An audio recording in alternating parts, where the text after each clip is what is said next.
नेहा सिसोदिया स्वागत करती हूँ आप सभी का एम टू एजुकेट इस यूट्यूब चैनल में।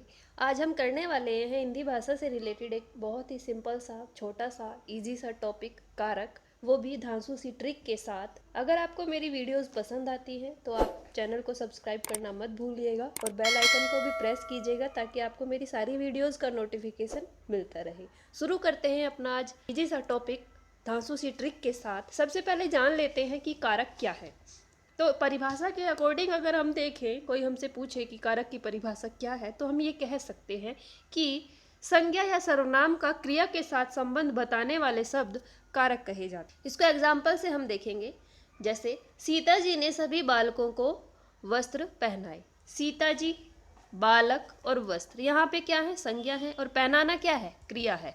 इन तीनों का संज्ञाओं का संबंध क्रिया से है। सीता जी ने पहनाए, बालकों को क्या? वस्त्र पहनाए। और इन संज्ञा को क्रिया से जोड़ने वाले शब्द क्या हैं? ने और को। तो ये क्या है? हमारे कारक है।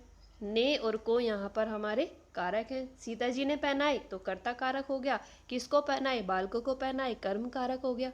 तो इस तरीके से हम कारक की पहचान कर सकते हैं। अब देखते हैं कि कारक होते कितने हैं। हिंदी में 8 कारक हैं।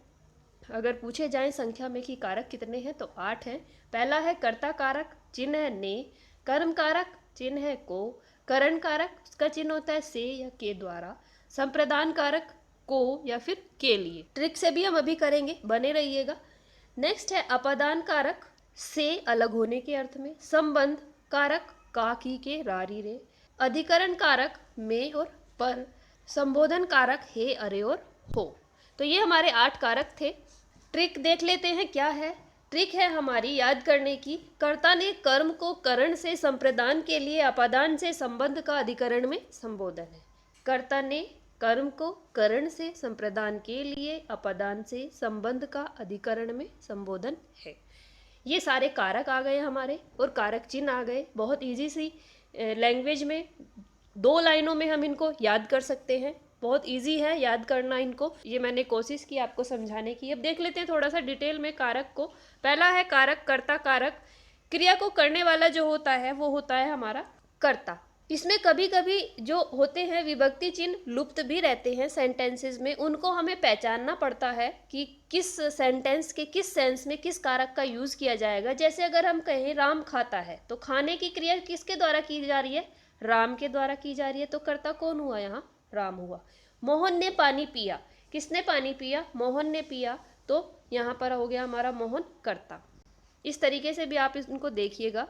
इसके अलावा हम प्रैक्टिस सेट भी करेंगे, जो अलग से कुछ होते हैं जिनमें थोड़ा सा मुश्किल होती है सेंटेंसेस में कारक को पहचानना, उनको हम प्रैक्टिस सेट के माध्यम से करेंगे। एकदम सारी चीज़ें क्लियर करके चलेंगे, टेंशन मत लीजिएगा। नेक्स्ट है कर्म कारक। कर्म कारक का अर्थ है क्रिया का फल जिस शब्द पर पड़ता है उसे कर्म कारक कहते हैं। जैसे मोहन सोहन को खाना खिला रहा है, किसको खाना खिला रहा है? खिला रहा है, किसको खिला रहा है? सोहन को खिला रहा है। तो कर्म कौन हो गया? सोहन हो गया। मोहन क्या है? हमारा कर्ता है। लोगों ने शोरगुल करके चोरों को भगाया, किसको भगाया? चोरों को भगाया। तो चोर में हमारा कर्म कारक हो गया। रमन पुस्तक पढ़ता है, यहाँ पर विभक्ति चिन्ह लुप्त है, पर को यहाँ पर लगाया जा सकता है। किसको पढ़ता है? पुस्तक को पढ़ता है। तो पुस्तक हमारा क्या हो गया? कर्म हो गया। शिकारी ने बाघ मारा। शिकार करने के अर्थ में जब मारने का यूज हो तो वहां पर विभक्ति चिन्ह लुप्त होता है, को नहीं लगाया जाता। पर मारा किसको है? बाघ को मारा है। तो बाघ क्या है? कर्म है। नेक्स्ट है करण कारक, से या के द्वारा। जिस वस्तु की सहायता से कोई काम किया जाता है वह करण या साधन कारक होता है। करण का मतलब होता है साधन, जिस साधन के द्वारा कोई काम किया जाए वह होता है हमारा करण कारक। मुझसे यह काम नहीं होगा। मुझसे का मतलब यहाँ पर है मुझ जैसे, मुझ जैसे के द्वारा यह काम नहीं होगा। तो हमारा यहाँ पर करण कारक है। हम आंखों से देखते हैं, आंखों से देखते हैं या आंखों के द्वारा देखते हैं, तो हमारा यहाँ पर करण कारक हो गया। राम ने रावण को बाण से मारा, बाण के द्वारा मारा। तो बाण में हमारा करण कारक हो गया। नेक्स्ट है संप्रदान कारक, को या के लिए। जिसको कुछ दिया जाए या जिसके लिए कुछ किया जाए, इसका बोध कराने वाले शब्द संप्रदान कारक कहलाते हैं। गरीब को धन्यवाद दिया, गरीब को दिया धन्यवाद। प्रदीप विशाल के लिए मिठाई लाया। विशाल के लिए मिठाई लाया, सबके लिए नहीं लाया, केवल विशाल के लिए लाया। तो के लिए प्रदीप ने दी है ना मिठाई, उसी के लिए लाया, विशाल के लिए, तो यहाँ पर हमारा संप्रदान कारक हो गया। राम के हित लक्ष्मण बन गए, राम के लिए लक्ष्मण बन गए, तो राम में हमारा यहाँ करण कारक हो गया। नेक्स्ट है अपादान, से अलग होने अर्थ में, अभी हम बात कर रहे थे जिसकी, जहां किसी वस्तु से कोई चीज अलग होने का भाव हो वहां अपादान कारक होता है। दूल्हा घोड़े से गिरा, घोड़े से गिरा दूल्हा, घोड़ा तो अपनी जगह है, दूल्हा बेचारा जमीन पर गिर गया। तो घोड़ा अपनी जगह पर स्थिर है, तो यहां होगा अपादान। चूहा बिल से बाहर आया, बिल अपनी जगह पे है, चूहा बाहर आया, बिल में होगा हमारा अपादान।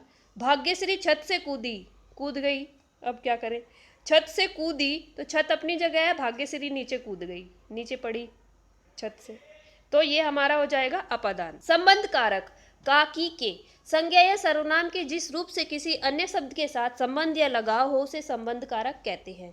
मतलब जहां पर संबंध बताया जाए या लगाव का की सेंस जहां आ रही हो वहां पर होगा हमारा संबंध कारक। जैसे प्रदीप की बैलगाड़ी छोटी है, किसकी है बैलगाड़ी, प्रदीप की है, तो यहाँ पर की चिन्ह आ रहा है हमारा, तो यहाँ पर हमारा संबंध बताया जा रहा है प्रदीप और बैलगाड़ी में।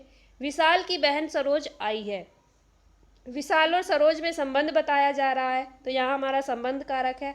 कान का कच्चा, मुहावरे भी जो हमारे होते हैं वो भी हमारे संबंध कारक में आ जाते हैं, कान का कच्चा। नेक्स्ट है अधिकरण कारक, जिसका चिन्ह होता है में और पर। शब्द के जिस रूप से क्रिया के आधार का ज्ञान हो उसे अधिकरण कारक कहते हैं। क्रिया का जो आधार हो, जिससे पता चले क्रिया का आधार क्या है, उसमें अधिकरण कारक होगा। मनीष खेतों में दौड़ता है, दौड़ना क्रिया है, कहाँ दौड़ता है, खेतों में दौड़ता है, तो खेतों में क्या हो गया हमारा अधिकरण कारक। तुम्हारे घर पर 3 बच्चे हैं, तो बच्चे कहाँ पर हैं, घर पर हैं, तो घर में हमारा हो गया यहाँ अधिकरण कारक। वह संध्या समय गंगा किनारे जाता है, गंगा किनारे पर जाता है, तो यहाँ पर विभक्ति चिन्ह लुप्त है, पर हमें इससे पता चल रहा है जैसे किनारे, आसरे और दिनों जैसे जो पद होते हैं उनमें अधिकरण कारक का थोड़ा सा जो चिन्ह होता है उसका लोप रहता है कभी कभी। जैसे अगर हम वह कहें, वह द्वार द्वार भीख मांगता चलता है, लड़के दरवाजे दरवाजे घूम रहे हैं, उस जगह एक सभा होने जा रही थी। इस तरीके के जो होते हैं सेंटेंसेस, कभी कभी अधिकरण कारक की विभक्ति का यहाँ पर लोप होता है। नेक्स्ट है संबोधन कारक, हे और अरे। क्लियर है, ये तो बुलाने या पुकारने में ये प्रयोग होता है। हे भगवान, बुलाया जा रहा है भगवान को, हे भगवान प्रकट हो, ये कह सकते हैं हम। हे गोपाल इधर आओ, गोपाल को बुलाया जा रहा है, इधर आओ। अरे तुम ये क्या कर रहे हो, इस तरीके के जो सेंटेंसेस होंगे हमारे, ये हमारे संबोधन कारक में आ जाते हैं। ये था हमारा कारक से संबंधित एक छोटा सा सेशन। आई होप आपको ट्रिक के माध्यम से कारक क्लियर हुए होंगे। बाकी हम प्रैक्टिस सेट के माध्यम से भी ये करने वाले हैं एक बार। अगर आपको मेरा वीडियो पसंद आया हो तो प्लीज़ चैनल को सब्सक्राइब करना मत भूलिएगा और बने रहिएगा एम टू एजुकेट के साथ। जल्दी मिलते हैं नेक्स्ट वीडियो में। धन्यवाद।